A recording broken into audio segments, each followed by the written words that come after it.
Brain evolution is a strange topic to fall in love with, I know. But I've been daydreaming about it since I was an undergraduate at the University of Illinois.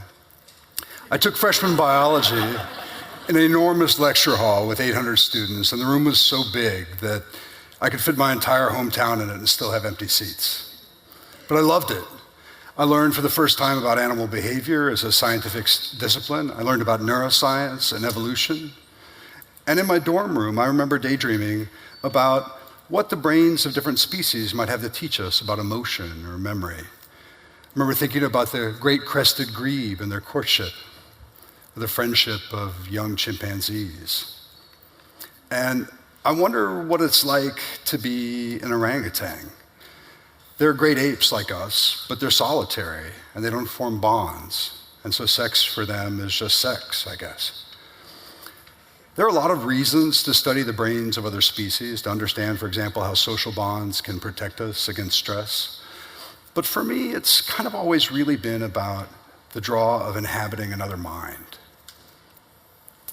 In 1994, I came to the University of Texas as a graduate student.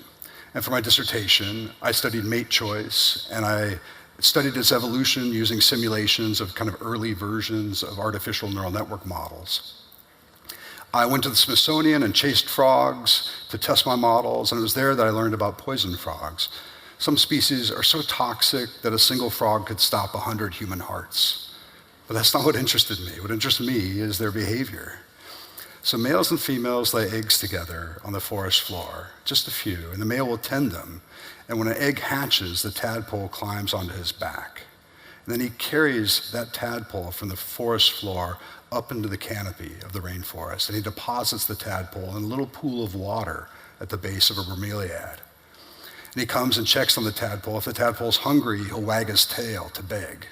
And then the male will call his mate, and the mother will come and lay unfertilized eggs for the tadpole to eat. And strangely, though, they don't recognize their young by markings or by scent, but by the place the bromeliad is in the treetops. After my PhD, I went to Atlanta to join a group studying a weird rodent. Most mammals are like orangutans. They don't form bonds in response to mating. But prairie voles do. After a day of intense copulation, they form a bond that lasts a lifetime. They raise young together, they share a nest, and so they've become the dominant way that neuroscientists study the neurobiology of love. We find that hormone receptors are expressed in brain regions critical for reward and addiction. And species that don't form bonds have these hormone receptors, but they're lacking in these key regions. Well, inspired by the vole work, psychologists imaged the brains of undergraduates as they looked at photographs of someone they were in love with. And what they found is that these same brain regions lit up. Now, it's striking to see the similarity across species, but as a young scientist, I was really curious about differences within a species. And so I went to Illinois, back to the University of Illinois, where the prairie voles are from, and I set traps baited with cracked corn in the little bits of field that surround the cornfields around the University of Illinois. And I caught voles, and I took them back to the lab, and then I looked at their brains. I sliced them into very thin sections and incubated them with a radioactive hormone and exposed that to X-ray film to visualize where the receptors were.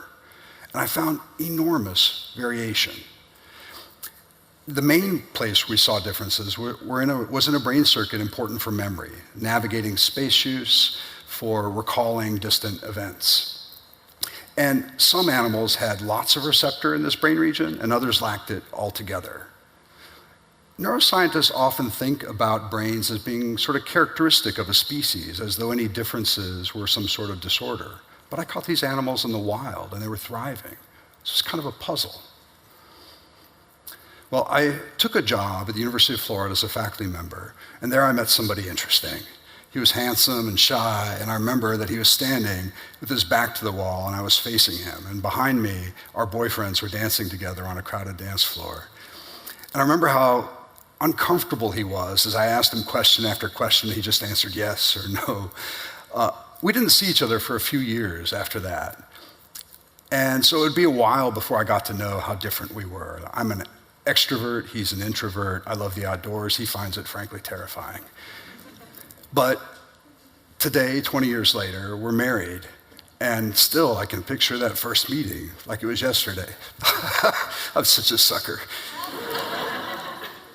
Meanwhile, my lab was really interested in understanding these differences in voles. So we outfitted them with little collars with radio transmitters, and we tracked them in the wild.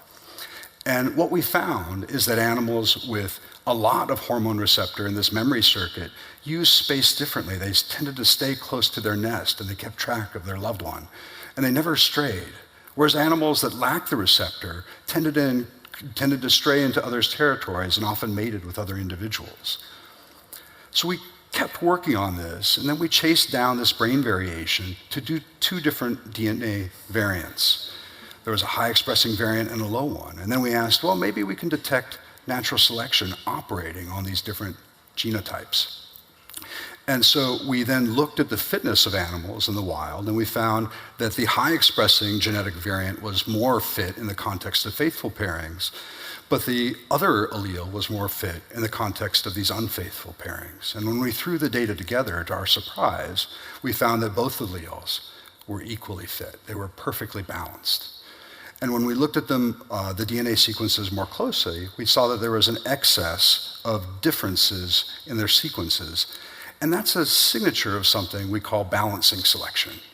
It meant that natural selection had kept these two brain types around for a very, very long time, because each strategy had its own benefits.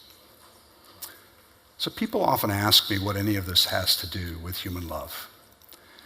And I mean, we know that there are brain differences, that there's brain activity patterns that draw on reward and pleasure more generally that are used in love. And we know that it's powerful and addictive, that it leaves an imprint on memory. And I encourage you to think about a time when you met somebody that you would later come to love. Do you remember where you were or what was said? Well, I don't think differences between us come down to differences in memory, but I do think brains come in many forms, and there are many ways to experience intimacy. And getting to know another species is a little like getting to know another person. There are things we share and things that set us apart, but ultimately, that understanding is its own reward. Thanks.